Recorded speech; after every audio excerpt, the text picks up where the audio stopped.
가난은 항상 가난을 부른다는 이야기 들어보셨나요? 가난함은 대물림 된다고들 하잖아요.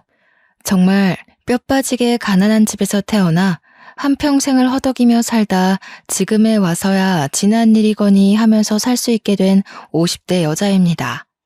참 50년을 힘들게 매일같이 부르튼 손을 부여잡고 울면서 잠이 들었는데 보일러 따끈하게 나오는 집에서 두 다리 뻗고 자니 행복하네요. 어떻게 된 사연인지 참으로 궁금하시죠? 지금부터 저의 처참하다면 처참한 혹은 반전이라면 반전이라 할 수 있는 지난 이야기를 털어놓아 보려고 합니다. 이렇게 속 시원히 제가 누군지 상세하게 밝히지 않고도 사연을 올릴 수 있는 곳이 있어서 행복합니다. 저는 어릴 때부터 무언가를 배부르게 먹어본 기억이 별로 없습니다. 정말 발육 상태가 또래에 비해 현저히 떨어질 정도로 작고 말랐었습니다. 다 제대로 먹지 못하여 생긴 어쩔 수 없는 현상이었죠. 팔며 전전긍긍하는 엄마와 직장을 1년 이상 다니지 못하고 늘 항상 홧김에 그만두었다는 아빠. 그런 부부 사이에서 태어난 작고 깡마른 저까지. 고작 새 식구 입에 풀칠하기가 그리 힘드냐 하실지 몰라도 참으로 힘들었습니다. 엄마는 보험 계약이 없는 달에는 월급을 단 한 푼도 받을 수 없었고 아빠는 그나마 벌어들인 몇십만 원을 항상 다른 데에 써버렸습니다. 아빠가 도박을 한다던가 술독에 빠져서 산다던가 그런 사람은 아니었지만 답답하게도 본인보다 훨씬 잘 사는 사람들에게 으스대고 싶어서 밥값을 낸다던가 혹은 굴러가지도 않을 것 같은 차를 사는 바람에 할부금을 갚는다던가 하는 헛된 부분에 돈을 사용하셨습니다. 덕분에 저는 엄마가 보험을 계약하고 와서 라면이라도 끓여주지 않으면 손가락만 내내 빨고 있어야 했죠. 그때만 해도 급식이라는 게 어디 있습니까? 도시락을 싸들고 학교를 다녀야 했는데 저는 항상 반찬도 없는 맨밥만 있었습니다. 반 아이들에게 한 입만 하고 반찬을 얻어먹어야 하는 신세였고 그나마도 맨밥조차 없는 날이 많았습니다. 수도가에서 물을 마시며 배를 채우는 것도 하루 이틀이지 시대가 이미 많이 변했음에도 불구하고 저를 위한 도움의 손길은 없었죠. 초등학교를 겨우겨우 졸업하고 나서 중학교에 입학했을 때 부모님은 저에게 학교를 꼭 다녀야겠냐 하셨습니다. 그때만 해도 학교를 다니려면 돈을 내야 했으니까요. 저는 이대로 학교를 다니지 못하게 되면 시간이 더 지났을 때 정말 아무것도 할 수 없는 무력한 사람이 될 것 같다는 기분에 학교만큼은 졸업하고 싶다고 했습니다. 다행히도 은사님을 일찍 만나게 되었고 제가 중학교를 졸업하는 내내 저의 도시락을 챙겨주셨습니다. 제가 공부를 꽤 잘했거든요. 문제집도 사다 주시고 저에게 대학을 꼭 갈 수 있길 바란다고 용기도 주셨죠. 고등학교에 진학할 때야말로 정말 큰 고비이긴 했습니다. 부모님은 하루라도 빨리 취직할 수 있는 상고에 진학하길 원하셨고 저는 인문계 학교에 들어가 대학을 졸업하고 싶다는 포부를 가지고 있었습니다. 하지만 집안의 사정상 제가 대학을 간다 해도 전액 장학금을 받지 못하면 학교조차 다닐 수 없는 상황이었습니다. 정말 10여 년의 세월이 흘렀음에도 저희 집은 늘 가난했고 늘 곰팡이에 찌들어 있어야만 했죠. 결국에 저는 대학을 포기하고 상고에 들어가게 되었습니다. 그래도 나름 상고에서 상위권 성적을 유지해서인지 고등학교 2학년이 끝나가는 시점에 은행 쪽 계약직 자리에 취업 요청이 왔고 저는 그 자리를 차지할 수 있었습니다. 물론 은행에서 일하는 내내 대학을 나온 직원들 사이에서 고등학교 졸업도 채 못한 제가 얼마나 길을 펴고 일을 할 수 있었겠습니까? 그럭저럭 시키는 일만 잘하고 눈치만 빠릿하게 챙기면서 잡일만 주구장창했습니다.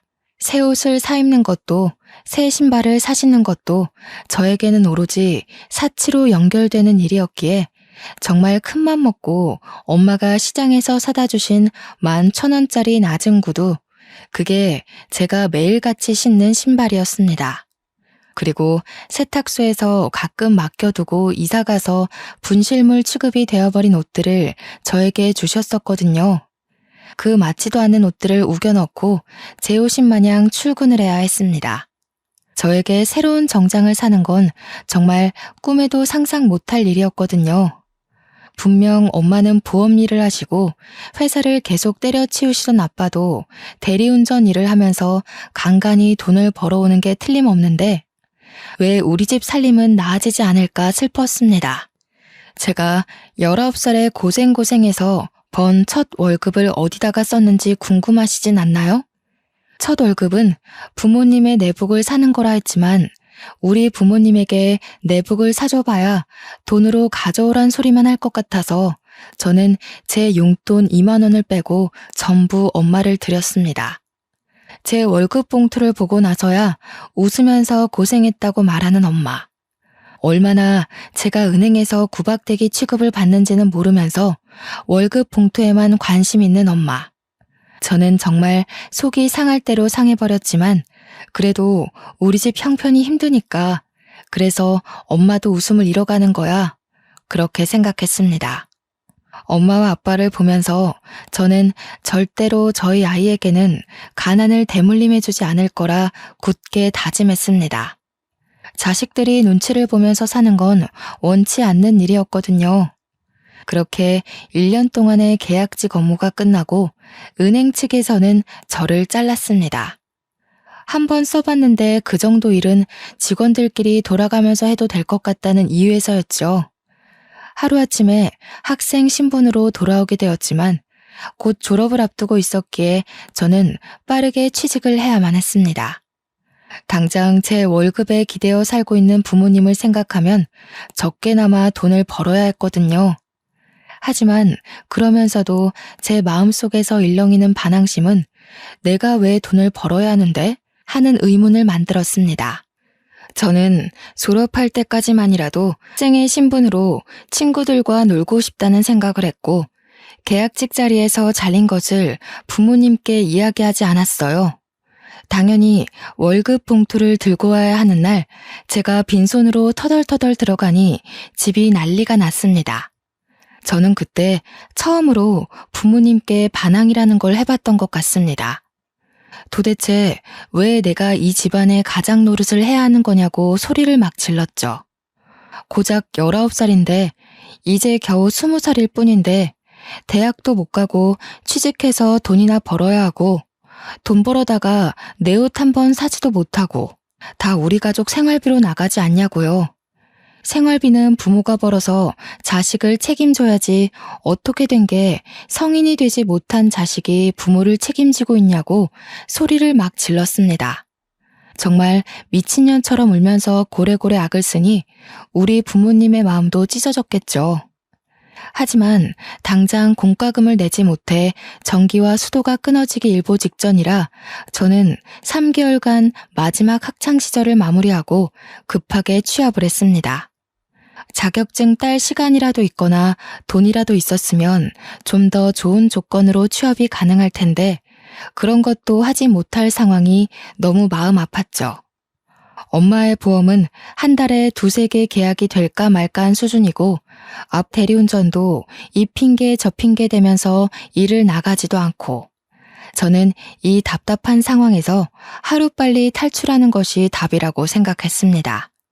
결국 취직하게 된 곳은 제가 원하던 회사와는 거리가 완전 먼 사채업장이었습니다. 고리대금으로 힘든 사람들에게 돈을 빌려주고 그들의 장기까지 쏙 빨아먹는 악명 높은 사채업장이요. 굳이 20살 먹은 여자애가 왜 그런 데서 일을 하냐 할지 몰라도 월급은 은행보다 훨씬 빵빵했습니다. 하루빨리 돈을 벌어 어떻게든 자격증을 차곡차곡 모아 남들이 우러러 볼 수 있는 기업에 취직을 하자는 일념으로 일단 입사를 한 곳이었죠. 그곳은 무척이나 험악한 곳이었습니다. 늘 항상 울고불고 매달리는 사람들이 가득한 곳이었어요.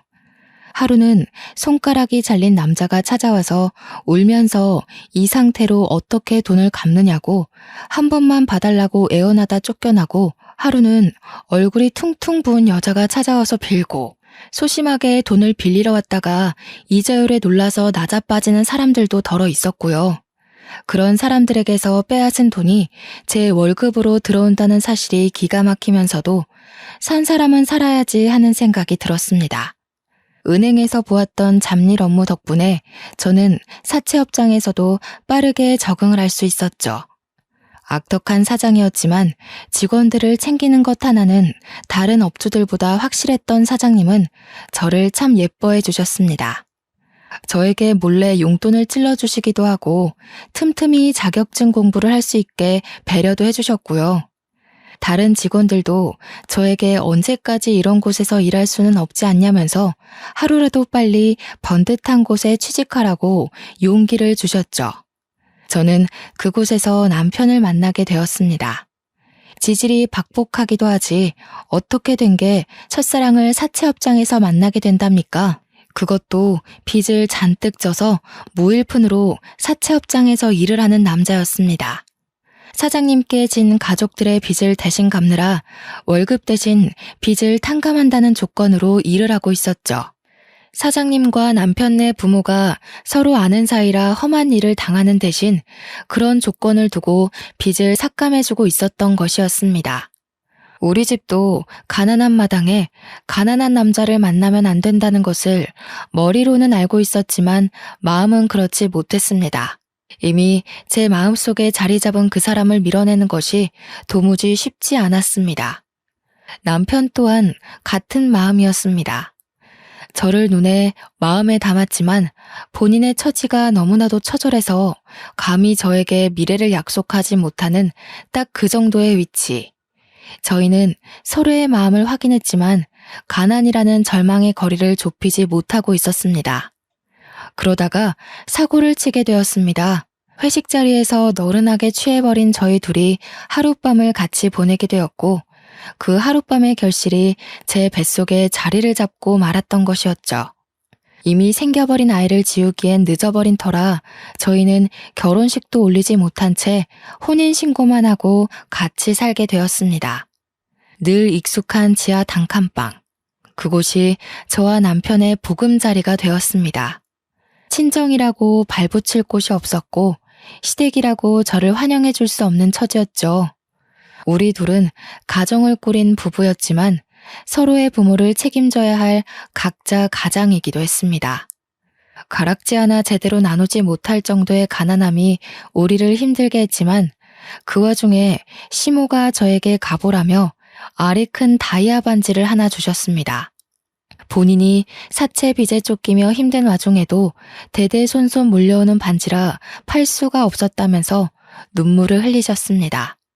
예물 하나 제대로 못 해줬는데 그래도 갑오로 내려오는 반지가 있어서 얼마나 다행이냐며 절대로 팔면 안 된다고 신신당부를 하셨습니다. 본인이 손가락 하나 잘려나간다 해도 절대로 팔 수 없는 물건이라고요. 그 반지는 참으로 영롱했습니다. 엄지 손톱만한 다이아가 달려있는 투박하지만 깊은 반지였습니다. 저는 이 알 하나에 억소리가 날 것이라는 데에 제 전 재산을 걸 수 있었습니다. 그러면서도 한편으로는 의아하기도 했습니다. 아무리 대대손손 물려 내려오는 갑오라고 할지라도 이 반지 하나를 팔면 살림이 엄청나게 좋아질 게 뻔한데 말이죠. 하지만 시모의 신신당부가 제 발목을 잡았습니다. 절대로 팔 생각하지 말고 나중에 며느리가 생기면 꼭 물려주라 했으니까요. 저는 그 반지를 갑오로 생각하며 살기로 했습니다. 아래에 기스라도 날까 싶어서 옷장 깊숙한 곳에 꼭꼭 숨겨두고 힘이 들 때마다 한 번씩 꺼내보면서 스스로를 위로하고 살았습니다. 결혼 생활이란 정말 녹록지 않았습니다. 대물림 되는 가난이 싫어 만사까지도 힘들게 일을 했고 육아휴직이라는 게 없었던 회사에 매달리기까지 했습니다.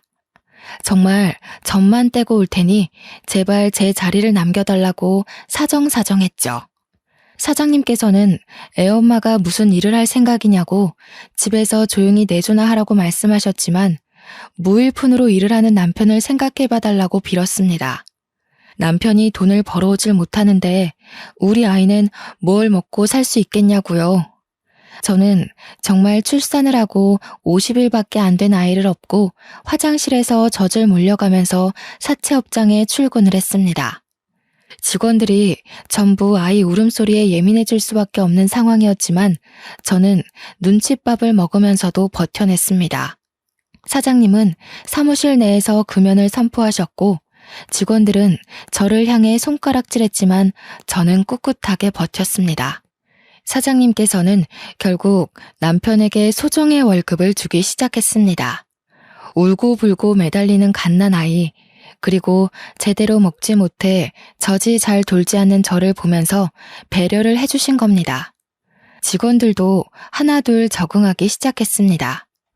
저와 남편은 둘이 합쳐 190만 원을 벌면서 친정과 시댁에 생활비를 대고 조금 남은 빚을 갚고 저희 수중에 남는 건 100만 원이 채 되지 않았습니다.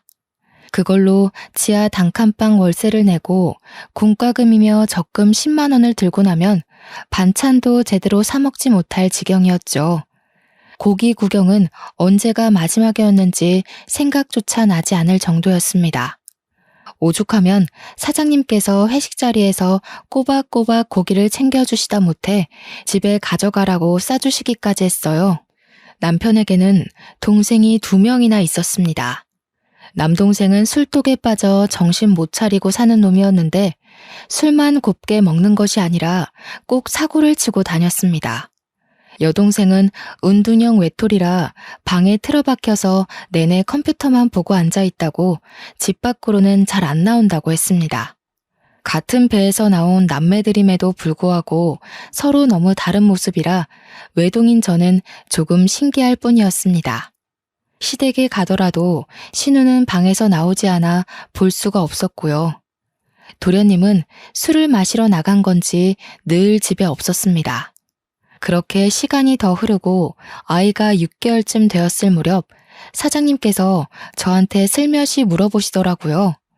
혹시 기초생활수급자 같은 거 신청은 해봤냐고요. 저는 생각도 못했던 제도라 점심시간에 주민센터에 가서 물어보니 월급이 적고 부양가족이 있고 이런 걸 막 이야기해 주시더라고요. 신청을 해보라 하시기에 신청을 했더니 일주일 뒤에 선정이 되었다고 연락이 오는 겁니다. 덕분에 친정 부모님도 신청을 하셨고 나라에서 일정 금액의 지원금을 받을 수 있게 되었어요. 처음으로 숨통이 트이는 기분이 들어서 사장님께 커피 한 잔 사드리며 감사 인사를 전했습니다. 사장님은 제게 참 은인 같은 분이셔요. 하면서 이야기하니 제가 참 안쓰럽다 했습니다. 더 좋은 남자 골라서 시집을 가지 왜 이런 불지옥에 들어왔느냐고 헛똑똑이라고요. 정부 지원금이 들어오니 아이 이유식 걱정이 조금 나아졌습니다. 아주 작은 양의 소고기도 넣고 이유식을 만들어줄 수 있었고요. 시댁에서 가지고 있던 빚들도 이리저리 알아보니 개인 파산 처리가 되면 빚을 갚지 않아도 되는 제도가 있더라고요. 제 나이 이제 겨우 24살이었지만 세상 모든 풍파를 다 겪은 사람처럼 속속들이 알게 되더라고요. 다른 친구들은 이제 막 대학을 졸업해서 취직을 준비하고 있을 텐데 저는 벌써 아이까지 있으니까요. 시댁은 개인 파산 처리도 완벽하게 되었고 남편은 더 이상 빚을 갚아도 되지 않게 되었습니다. 사장님은 바로 남편에게 여기 말고 돈을 더 많이 주는 일자리를 찾아가라며 일용직 노가다 일을 소개시켜 주었습니다. 매일같이 일을 하면 지금 사채업장에서 버는 돈의 1.5배를 더 벌 수 있다고 했습니다.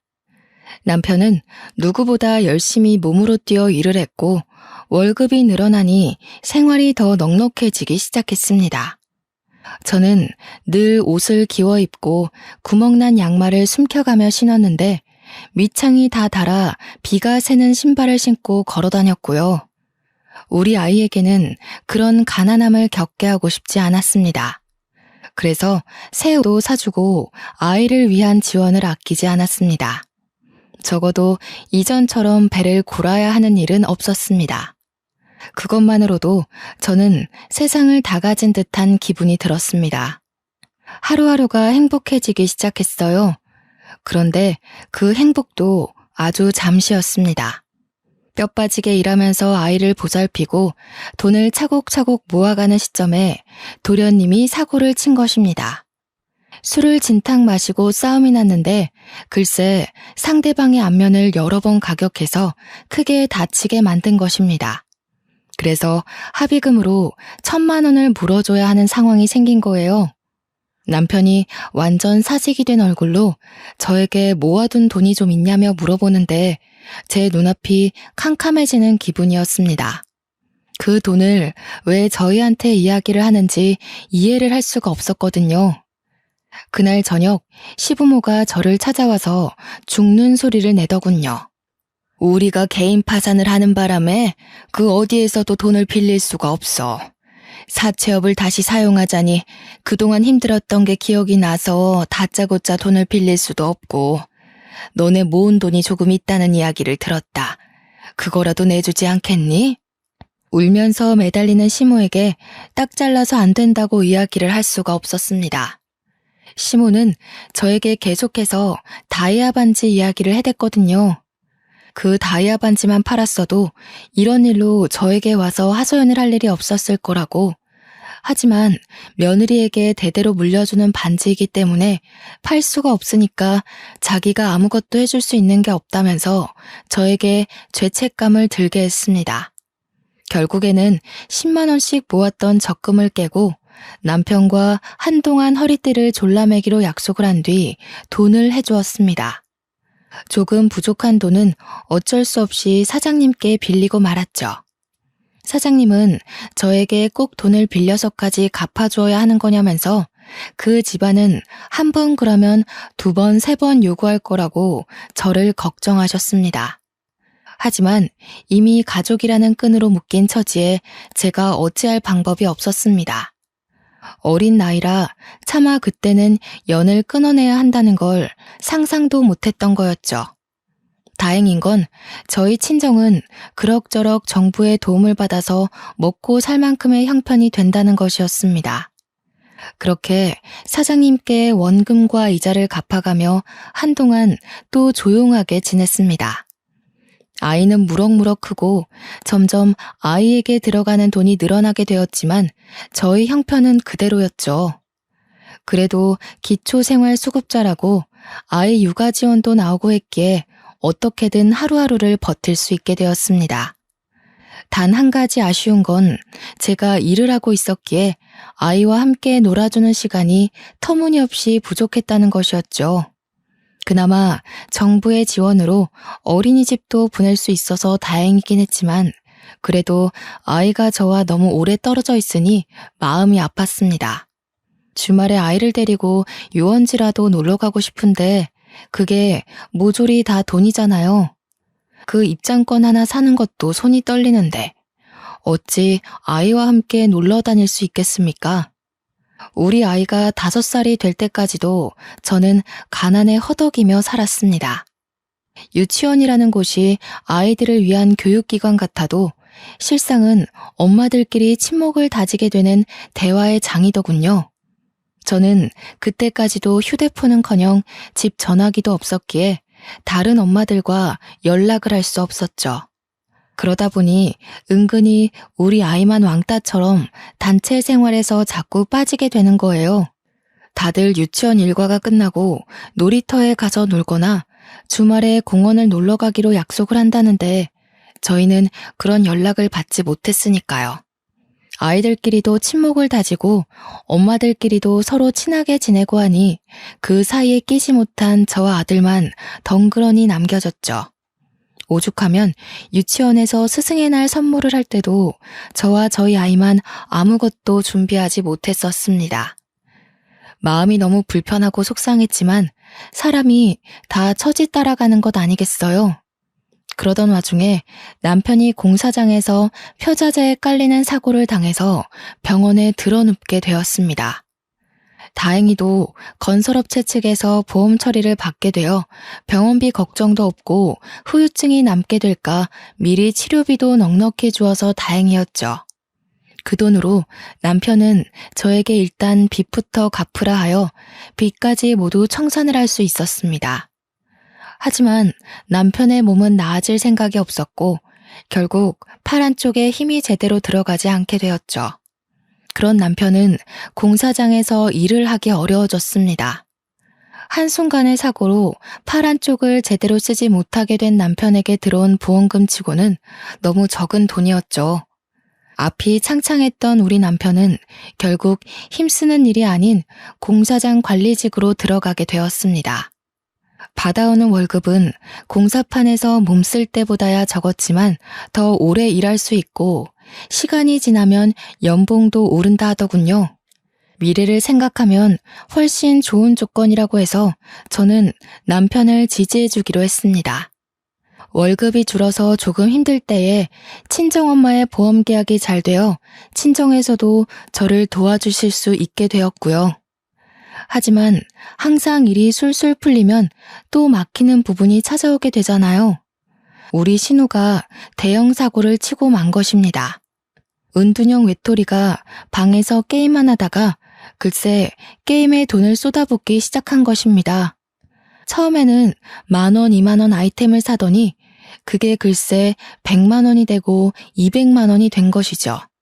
일이라고는 한 번도 해본 적 없는 신우가 무슨 돈이 있어서 게임에 현질을 했겠습니까? 전부 다 사채업자에게 빌린 돈이었던 것입니다. 빚이 눈덩이처럼 불어나자 그제서야 저한테 도와달라고 하는데 정말 10번도 못 본 신우가 뻔뻔하게 저에게 이야기를 하니 머리가 아프더군요.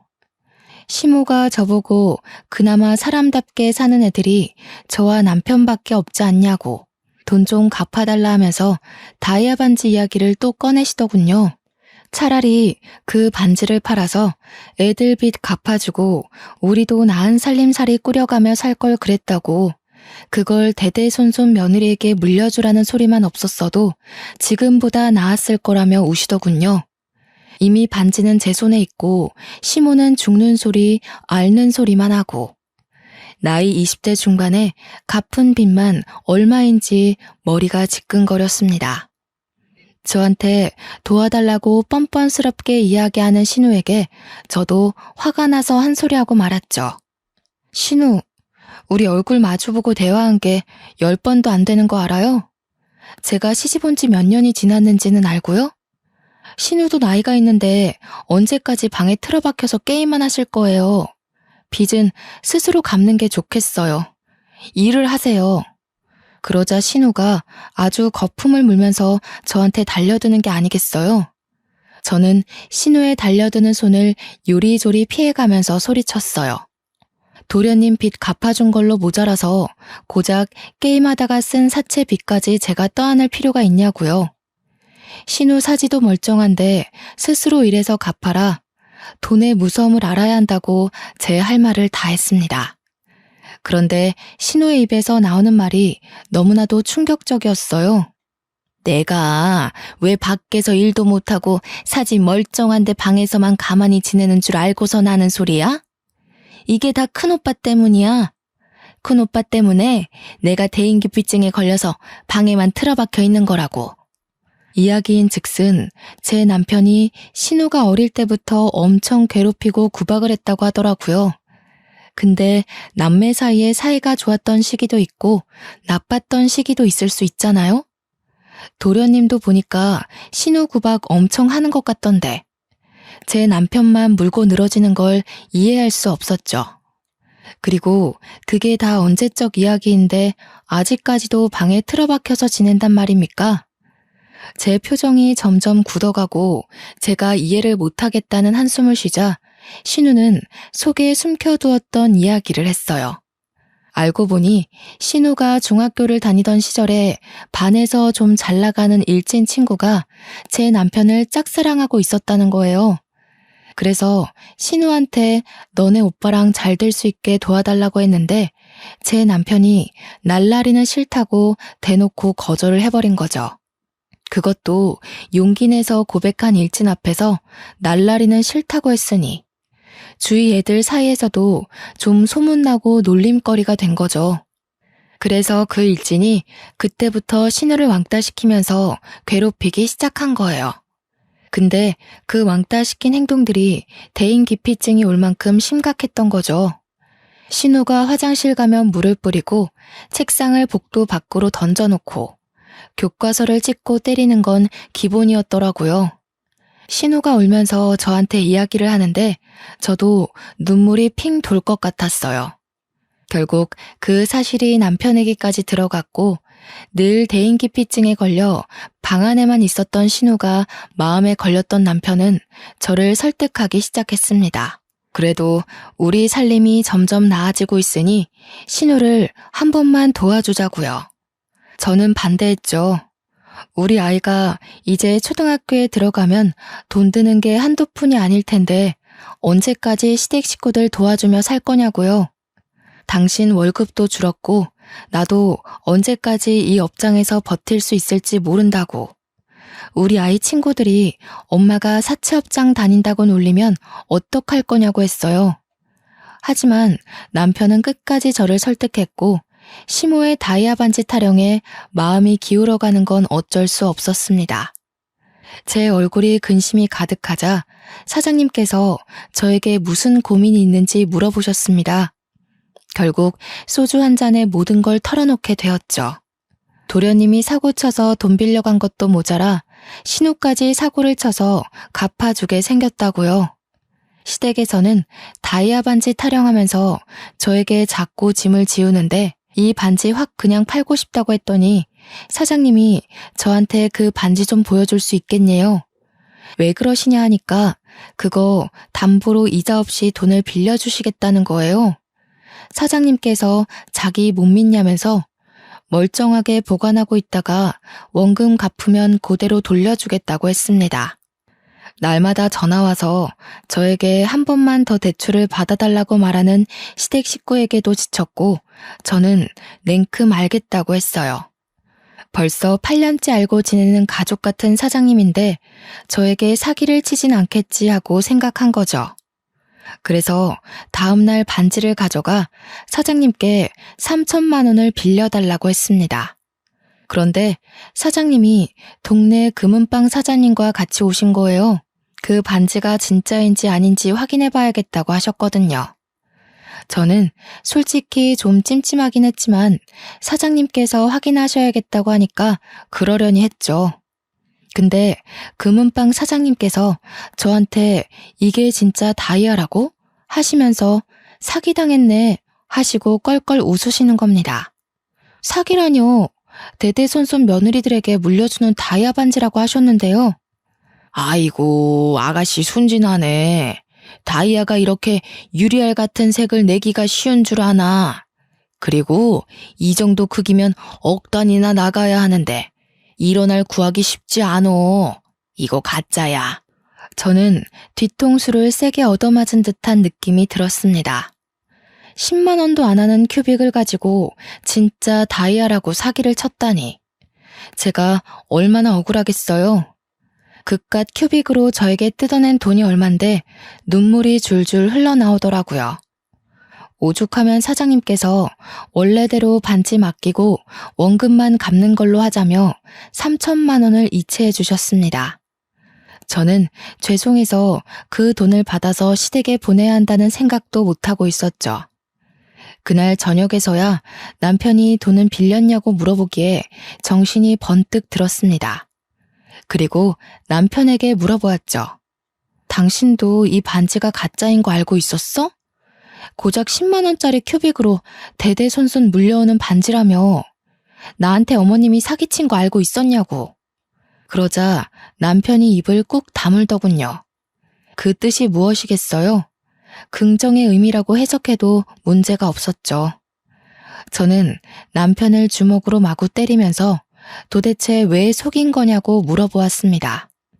남편은 그저 시모가 있어 보이고 싶어서 그런 거짓말을 한 것 같다고 했습니다. 없는 살림에 무시당하기는 싫고 며느리에게 으스대고 싶은 마음에 그런 것 같다고요. 저는 다음날 결국 시댁을 찾아가 시모에게 반지 이야기를 했습니다. 말하면서도 속았다는 게 너무 분하고 쪽팔리기까지 해서 눈물을 줄줄 흘려대며 소리를 막 쳤어요. 이거 다 가짜라면서요. 그 반지 다이아가 아니라 큐빅이라고 하더라고요. 그걸 속인 것도 모자라서 계속 다이아 운운하며 저한테서 돈을 뜯어가신 거예요? 아니, 또 그걸 진짜인지 가짜인지 확인해봤단 말이야? 너 그거 팔려고 알아본 거지? 내가 절대로 팔면 안 되는 거라고 했는데 어쩜 그런 행동을. 그깟 큐빅 가지고 신우이랑 도련님 빚 갚아달라고 당당하게 요구하시고 생활비까지 받아가신 거예요. 저는 더 이상 이 집구석에 돈 못 들여요. 그러니까 앞으로는 알아서 사세요. 저를 붙잡으러 달려나오는 시모를 뿌리치고 집으로 돌아왔습니다. 이미 신우 빚을 갚아주기 위해 빌린 돈을 마지막으로 시댁에는 절대로 지원하지 않기로 남편과 약속을 했습니다. 남편이 신우에게 마음의 짐을 가지고 있었기에 빌려주는 것이라고 신우에게도 신신당부를 했어요. 다음에도 또 이런 일이 생긴다면 그때는 신우가 알아서 일해서 갚으라고 했죠. 신우는 끝까지 다 오빠 때문에 생긴 일이라며 남편을 탓했지만 저는 그냥 넘어가지 않았습니다. 신우, 이게 마지막 기회라고 생각해요. 집구석에서 얌전히 숨만 내쉬며 살던가 아니면 일을 해서 돈을 벌어 쓰세요. 시모도 저에게 끝까지 진짜인 줄 알고 살았으면 평생 행복한 마음을 가지며 살 수 있지 않았겠냐며 오히려 제 탓을 했어요. 정성이 중요한 거 아니냐 변명을 해대길래 저는 시모에게 그런 거짓말에 속아 돈을 여태 몇 천만 원을 해드린 건지 알고는 있냐고 대답했고요.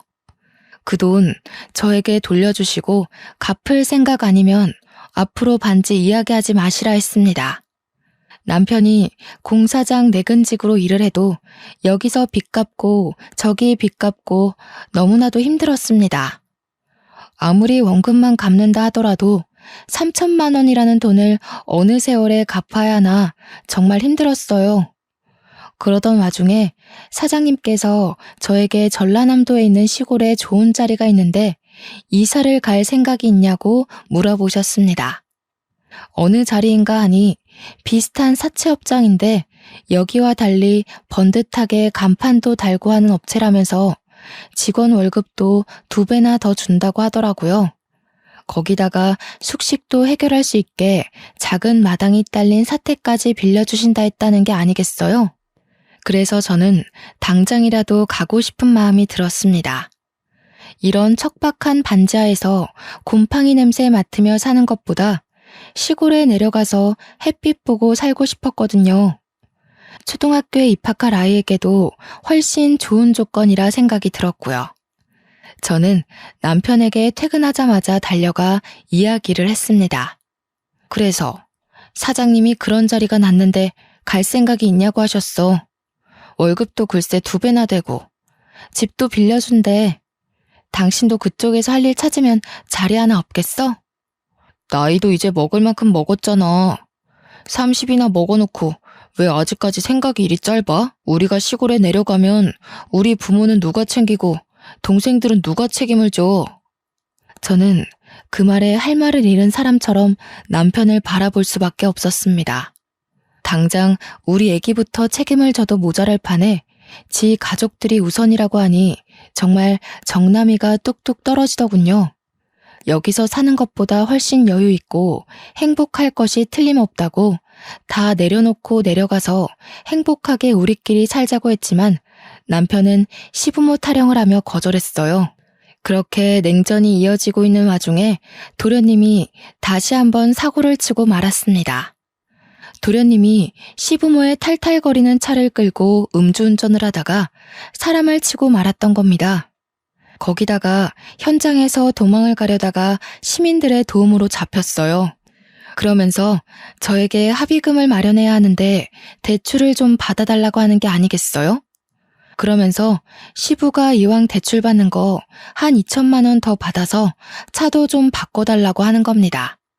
저는 할 말이 없어서 남편만 보고 있는데 남편이 차를 바꿀 때가 되긴 했지 하는 거예요. 저도 모르게 제 마음속 깊이 숨겨두었던 본심이 나오고 말았습니다. 이혼하자. 더 이상은 못 살겠다. 시모는 저한테 어쩜 저리 무서운 소리를 눈 하나 깜빡 안 하고 하냐며 소름이 끼친다고 했고, 시부는 우리가 얼마나 우스웠으면 그런 소리를 잘도 하냐고 비꼬았어요. 사람이 너무 열이 받으면 오히려 차분해지더라고요. 남편은 저를 빤히 바라보고 있고, 유치장에 있는 도련님은 자기 합의금 어떻게 되는 거냐고 소리치고 있고, 저는 남편에게 말했습니다. 더 이상은 너랑 얼굴도 마주하기 싫다고. 이혼하자고요. 시댁 식구들은 저에게 남편 없이 얼마나 잘 살 수 있을 것 같냐면서 여자 혼자 애 키우는 게 쉽냐고 소리를 질러댔어요. 저는 상관없다고, 죽이 되든 밥이 되든 당신네들이랑 엮이지만 않으면 행복할 것 같다고 했습니다. 다음 날 출근해서 사장님께 전라도로 가겠다고 했고, 이혼도 할 거라고 했습니다. 그러자 사장님께서 아주 잘 생각했다면서 이혼 선물로 빚은 갚은 걸로 쳐주겠다고 하시는 거예요. 하지만 이혼 서류 제대로 도장 찍어야지만 탕감을 해주시겠다고 했습니다. 저는 그 길로 남편에게 이혼 서류에 도장을 찍으라고 종용했고, 남편은 3일을 버티다가 결국 제 요구를 들어주었습니다. 양육비는 죽어도 못 준다고, 먹고 살 돈도 없다고 우는 소리를 하길래 나중에 한 번에 받겠다고 으름장을 놓았어요. 저는 아이를 데리고 전라도로 이사를 왔고, 저희 친정 부모님도 함께 내려오셨습니다. 어차피 대리운전이나 보험은 지역에 상관없이 일을 할 수 있었으니까요. 저는 부모님께서 아이도 돌봐주시고, 오히려 시골에 와서 더 뛰어놀고 친구들과 잘 지내는 아이를 보며 마음의 안정이 찾아오더군요. 월급도 기본보다 훨씬 올라서 살림은 당연히 더욱 넉넉해졌고요. 그렇게 아이의 나이가 중학생이었던 무렵쯤 제가 꿈을 꾸게 되었습니다. 그날은 제 39번째 생일이었던 날이었어요. 꿈에 돼지가 떡하니 제 품에 안겨서 꿀꿀거리는 꿈이었습니다. 원래 돼지 꿈을 꾸면 복권을 사는 거라고 하잖아요. 그래서 속는 셈 치고 평소에는 사지도 않는 복권을 2장 샀습니다.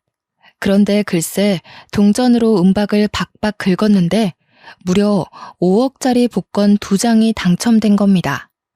저는 1장도 아니고 2장이나 당첨되어 정말 턱이 빠질 정도로 입을 떡하니 벌리고 말았죠. 꿈인가 싶어서 볼을 꼬집어 봤는데 아프더라고요. 한참을 가족들과 진짜야 가짜야 진짜야 가짜야 확인을 하고 서울로 몰래 올라와 복권을 바꾸었습니다. 세금 떼고 나니까 7억 가까이 되는 돈이 들어오더군요. 갑자기 돈이 생기니 뭐부터 해야 할지 모르겠는 거예요. 그래서 부모님이 가진 빚을 갚아드리고 아이를 위해 교육비를 묶어놓고 우리 가족이 살 집을 얻었습니다. 그리고 남은 몇 천으로 주식이 돈이 된다길래 주식에 투자를 했어요. 근데 제 가슴이 콩알 만한지라 오르자마자 빼게 되더라고요. 그때까진 그게 단타라 먹고 빼는 거라는 걸 몰랐죠. 수익이 꽤 나고 돈이 막 불어나게 되니까 정말 가만히 있어도 웃음이 나더라고요. 그 돈으로 지금까지 잘 먹고 잘 살고 있습니다. 물론 일도 계속하고 있고 전라도에 완전히 자리를 잡아서 아이 교육도 빵빵하게 시켜주고 친정 부모님 모시고 큰 집에서 행복하게 지내고 있어요. 나이 50이 되고 나니 쇠약해진 부모님 걱정이 되긴 하지만 공기 좋은 곳에서 살며 틈틈이 작은 주말 농장도 짓고 지내고 있습니다. 전남편네는 결국 전남편까지 개인 파산하고 통장조차 쓰지 못한 채 지내고 있다고 들었습니다. 저도 정말 평생 먹고 살 만큼 넉넉한 건 아니지만 우리 아이 하나만큼은 잘 키울 수 있을 정도로 넉넉합니다. 오늘은 우리 아들이 군 생활을 마치고 돌아오는 날입니다. 공부하느라 군대도 늦게 가게 되었는데 얼마나 듬직해졌을지 궁금하네요. 여러분, 행복은 가지고 있다고 찾아오는 게 아니더라고요. 어느 부분 포기하고 나니까 더 큰 행복이 찾아왔습니다. 여러분에게도 정말 좋은 행운이 그리고 큰 행복이 찾아오길 바라겠습니다.